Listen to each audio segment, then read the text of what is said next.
Hey everyone, ready to really dive deep and transform those annoying arguments into something better? I'm ready. Well, today we're tackling communication, and especially how to handle tough talks and disagreements. We'll be using Jefferson Fisher's book, The Next Conversation. Argue less, talk more. Great book. Have you ever felt like, every conversation's a battle you gotta win? Oh, yeah. All the time. This book flips that whole idea, showing how to build connections even when things get heated. Yeah, I mean, that's what we all want, right? Connections. Exactly. Fisher argues that this whole, I gotta win mindset really backfires. Right. You end up with relationships that are strained and you don't get anywhere. Totally. Remember that example from the book about a family debate? Everyone's so busy proving their point that they completely miss the chance to actually listen to each other and connect. Yeah, I remember that one. So for our listeners, what's the big takeaway there? How can they avoid that trap? Well, it's about being really honest with yourself. Like when you feel yourself slipping into that win at all costs mindset, just ask, what am I actually trying to do here? Am I trying to score points or to really understand the other person? So it's less about being right and more about seeing where the other person's coming from even if you don't agree. 100%. It's about shifting our focus away from winning and towards understanding. That's where Fisher's three pillars of communication come in: control, confidence, and connection. Okay, let's break those down. Let's start with control. What's that look like in a real conversation? Think of control like hitting that pause button before you react. You manage your emotions instead of firing back with some quick, emotional response. So instead of you're in a meeting and someone says something totally off base and you immediately get defensive. Exactly. You take a breath, maybe count to three, and choose your words carefully. You can still disagree, just respectfully. So you're creating space for a better conversation by hitting that pause button. Exactly. That pause is powerful. You respond from a place of thought, not just emotion. Okay, now this next pillar, confidence. It feels tougher, like some people are just naturally more confident, right? I hear you, but confidence in this sense isn't about being the loudest person in the room. It's about communicating clearly and assertively. You believe in your perspective, and you express it in a way that earns respect, not in a way that's demanding it. So it's about owning your viewpoint but not being aggressive or trying to dominate. Like you're in a salary negotiation. You present your case clearly and with conviction, but not in a way that's timid or unsure. That's it. When you're confident, it shows you believe in what you're saying, and that can be so persuasive. I'm seeing how control and confidence work together. You manage your emotions, then you express your view clearly and confidently. What about connection, though? That seems key to effective communication. You got it. Connection's about building bridges, not walls. You use language that shows you value understanding, not just proving your point. So it's like approaching every conversation with a sense of collaboration, trying to see things from their side even if you disagree. Exactly. Like imagine a colleague says something that just rubs you the wrong way. Instead of snapping back, what if you said, "Hey, help me understand what you're coming from?" Wow, that's a good one. You completely change the dynamic. Instead of a confrontation, it's a collaboration. Right. This three-pillar framework is powerful. It's not just about techniques. It's a whole different way of thinking about communication. That's Fisher's genius. He helps us shift away from communication as a battle and see it as a bridge to understanding each other better. Okay, there's this other idea in the book that kind of freaked me out, honestly. The power of silence. Oh, yeah? Isn't silence in a conversation just super awkward? It can feel that way, but Fisher says it's a powerful tool. He tells this story from his legal career, using silence to make a witness reveal crucial information. Wait, seriously, just by being quiet, I gotta hear this courtroom story. He says he'd just pause after the witness answered. This silence would make them fill the gap, and they'd reveal stuff they weren't planning to share, inconsistencies and all that. No way. It's like the silence forced the truth out. But I'm the type who hates silence. I'm a chatterbox. How do people like me use silence strategically? It takes practice, especially for us talkative types. But the key is to be intentional. Use pauses strategically. Don't just jump in with your response. Give yourself and the other person a moment to process. That makes sense. You're giving everyone a chance to just think. Right. Pauses can ease tension, give you time to think, and even make the other person reflect more on what they've said. Fisher doesn't just give us high-level concepts. He gives practical tools, too, right? Phrases we can use right away. Absolutely. He talks about setting boundaries, framing the conversation, almost like setting ground rules for a good exchange. So you're upfront about your intentions, like saying, I'd like to share my guy, but I'm also really interested in hearing yours. Perfect example. That creates a safe space for honesty right from the start. It shows you're not trying to control the whole conversation, but that you respect their ideas too. Which leads into active listening, right? It's not just waiting for your turn to speak, but really trying to get what the other person's saying. What are some active listening tips? He suggests paraphrasing what they've said to make sure you got it right, asking open-ended questions to get them to say more, and even reflecting their emotions back to show you get how they feel. All this stuff, the active listening, setting the tone of the conversation, it all points to moving away from a me versus you attitude and towards a we approach. You nailed it. It's recognizing that you're both in this together, both trying to understand each other and move forward. That's a powerful shift in thinking, moving from fighting to working together. Exactly. And a shift that can totally change not just one conversation, but your whole relationship with someone. Now, you statements versus I statements. I've heard about this before. What's Fisher's take on it? He says it's all about owning your experience instead of blaming the other person. Like, instead of you never listen to me, you'd say, I feel unheard when I can't share my thoughts. Oh, I see. You're still saying how you feel, but not in an accusing way. That small change in wording can make a big difference. Huge difference. It makes things less defensive right away so you can have a better talk. It's amazing how tiny changes in how we talk can completely change our communication.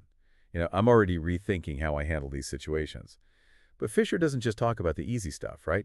He gets into dealing with tough people, those high-stakes conversations. He doesn't shy away from the hard stuff at all. He gets into the nitty-gritty of those really challenging scenarios and gives strategies for dealing with difficult people and tough conversations. So, what do you do when you're dealing with someone who interrupts constantly or is just plain rude? He has some great strategies for that. You can set boundaries without being confrontational, you can deflect negativity without making things worse, and you can steer the conversation back to something productive. It's like having a toolbox for those conversational minefields. What about those high-stakes conversations, like legal stuff or emotionally charged family discussions?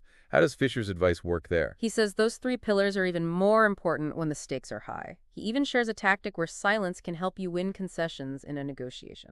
Okay, now I'm really intrigued. Tell me more about this silence tactic. Instead of explaining your position forever, you state your offer clearly and confidently. Then, you go silent. This unexpected quiet can push the other side to fill the space, maybe revealing info or making concessions they didn't plan to. Wow, that's like a power move, but not in a manipulative way, right? It's more like you're giving them space to reconsider. Exactly. It's about giving them a chance to think things through and maybe come to a better outcome for both of you. We've talked about techniques and strategies, but this is bigger than that. This book is about a totally new way to approach communication. You got it. Fisher's not just giving us a few tricks. He's helping us shift from seeing communication as a battle to seeing it as a way to build understanding and stronger relationships. I love that. Seeing communication as a bridge, not a wall. But he goes even further, talking about how these skills can change our relationships over time. Let's talk more about that after a quick break. Don't go anywhere. We'll be right back. Phew, that's good to hear. It takes the pressure off, right? It's not like memorizing a script. It's about being real and learning as you go. Exactly. We're human, we make mistakes, and we can use those mistakes to grow. So thinking about my own conversations, some go great, others not so much. How do we actually use these ideas in real life? Fisher gives a lot of practical advice. He says, think about those real conversations. How could they have gone better? Like, did you let your emotions take over? Did you really listen to what the other person was saying? Could you have used those techniques we talked about, like framing the conversation or using I statements? So it's like after a game, you analyze what happened, right? You replay the key moments and see what you could have done differently. That's it. And then what's even more important is you use what you learned for next time. It's a cycle. You reflect, you grow, you improve. It's funny. We were talking about difficult conversations, the ones we usually avoid. But with Fisher, it's about so much more than just handling conflict. It's about getting better at all kinds of communication every day. Absolutely. It's seeing every interaction as having potential. Every conversation is a chance to connect, to understand, to make a difference. And that's pretty empowering, isn't it? Like even those little conversations we have every day can actually have an impact. Totally. It shifts our perspective. Instead of seeing communication as a chore, it's this amazing opportunity to connect and make a positive impact. I love that. Like communication is this creative thing, something we can all practice and get better at. It is like any art form. It takes dedication and practice and a willingness to try new things. And the payoff is huge. Fisher really makes that point. Okay, so we've got that shift from wanting to win to wanting to understand those three pillars: control, confidence, and connection, and even the power of silence. Now what? How do we actually start using all this stuff? Well, the first step is just being aware. Start paying attention to how you communicate. What are your strengths? What do you usually do in a tough conversation? Where do you get stuck? Once you know your own tendencies, you can start making different choices. So it's about being more mindful, right? Aware of how we talk, both to ourselves and to other people. Exactly. And you build that mindfulness through practice. The more you try to use these principles, the more natural they'll become. Okay, so we need to exercise those communication muscles. But what if the other person isn't on board? What if they don't want to have a good conversation? That's a tough one. You can't control other people, but you can control how you react. Even if they're being difficult, you can stick to your principles, use those I statements and active listening to try and calm things down. You can't force them to change, but you can change how you approach the situation. It's like Fisher says, communication can be empowering. He's not just giving us tips for dealing with difficult people, he's giving us tools to shape our own experience. Exactly. When you learn to communicate better, you have more control over your interactions, your relationships, your whole life. That's powerful. We have the power to create better experiences for ourselves and everyone around us, just by changing how we talk to each other. It's about seeing that communication isn't just something we do, it shapes our whole world. Okay, feeling inspired. But let's bring it back to the next conversation. What are the biggest takeaway from the book? What really stood out to you? For me, it's definitely that shift from winning to understanding. Such a small change in how we think, but it changes everything about how we interact with people. Yeah, that's the core of Fisher's message. It's about realizing that connecting with the other person is more important than being right. And you approach disagreements with curiosity, not like you're going into battle. You try to understand their perspective, even if you disagree completely. You see them as a partner, not an enemy to be defeated. You're both on this journey of trying to understand each other. And of course, those three pillars are crucial. Control, confidence, connection. Those help us have tough conversation without wrecking our relationships. They're like a guide, a roadmap for navigating those tricky parts of communication. But it's not just about memorizing the pillars, is it? It's about understanding what they mean and using them in a way that feels authentic to you. Right. Make those tools your own, fit them into your own style of communication. And that's where self-awareness comes in, knowing your strengths and weaknesses, and then choosing to communicate in a way that reflects your values. You know, I used to think of communication as this kind of like soft skill, something nice to have but not essential. Fisher totally changed my mind. He shows how communication can shape our whole reality, our relationships, even how we see ourselves. Couldn't agree more. Communication is the foundation of everything. It's how we build trust, solve problems, express ourselves, connect with the world. It's the heart of our relationships, our communities, our shared humanity. Now, zooming out a bit, Fisher doesn't just talk about individual communication. He talks about how these principles can impact society, right? He does. He says that when we get better at communicating, we make things better for everyone. It's like raising the level of understanding one conversation at a time. Wow, so it's not just about personal growth, it's about making the world a better place. Absolutely. When we choose understanding over aggression, empathy over judgment, connection over isolation, we're making a difference. It's inspiring to think about those ripple effects, right? Every conversation, even a small one, can create positive change. It's true, and the more people use these principles, the bigger that ripple effect. Imagine if leaders, politicians, everyone used control, confidence, and connection to solve problems and build bridges. That's a world I want to live in. But it starts with each of us, right? Taking responsibility for how we communicate. Exactly. It starts with us, but like Fisher says, it doesn't end there. We have to keep practicing, keep getting better. It's a journey, not a destination. So it's not about finding some magic formula. It's about learning, growing, and getting better at communicating throughout our lives. But I think we've given our listeners a lot to think about. Before we finish, let's highlight some key takeaways. What are some of the most important things we've learned? Okay, let's do it. Let's break it all down and give them something to really think about. What are some of the things that really stuck with you? Well, first, that shift from wanting to win to wanting to understand. That's a huge change in how we think, and it affects everything else. Instead of seeing conversations as battles, we can see them as opportunities to connect and understand each other better. Totally agree. That's at the heart of everything Fisher's saying.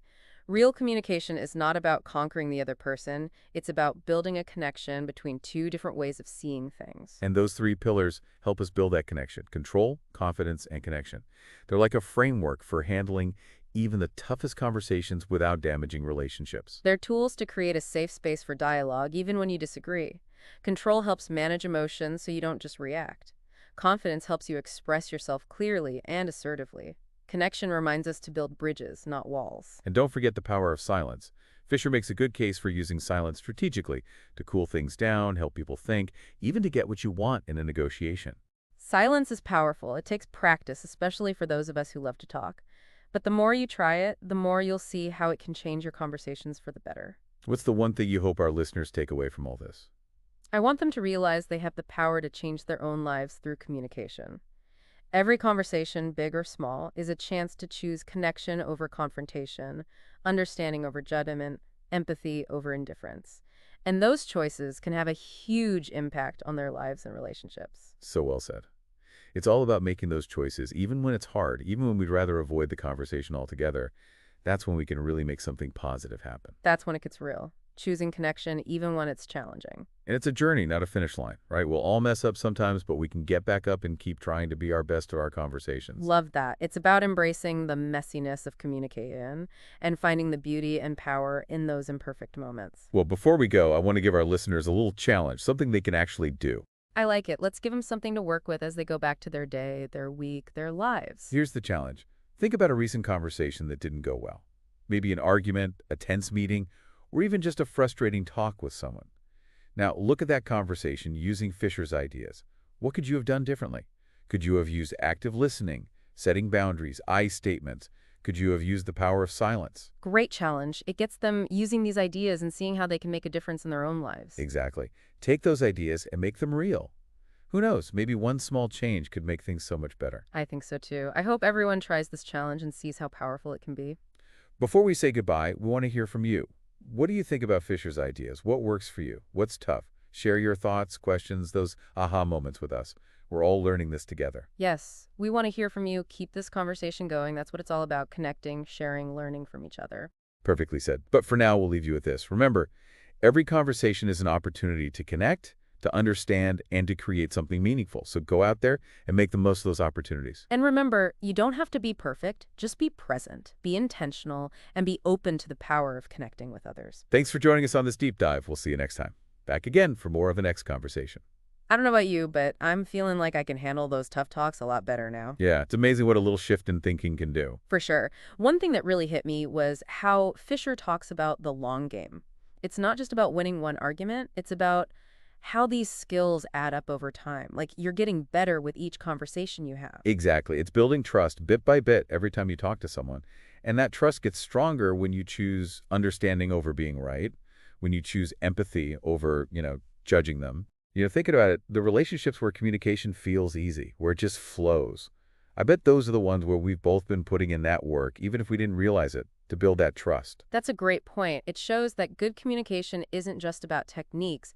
It's about choosing to show up differently in every interaction, being more present, more in tune with the other person. Yeah, it's like we're actually changing our brains to be better at connecting. Love that. Upgrading our communication software, getting a better version that can handle anything. Let's be real, though, not every conversation's going to be easy. What about when we're dealing with, really difficult personalities or those super high-stakes conflicts?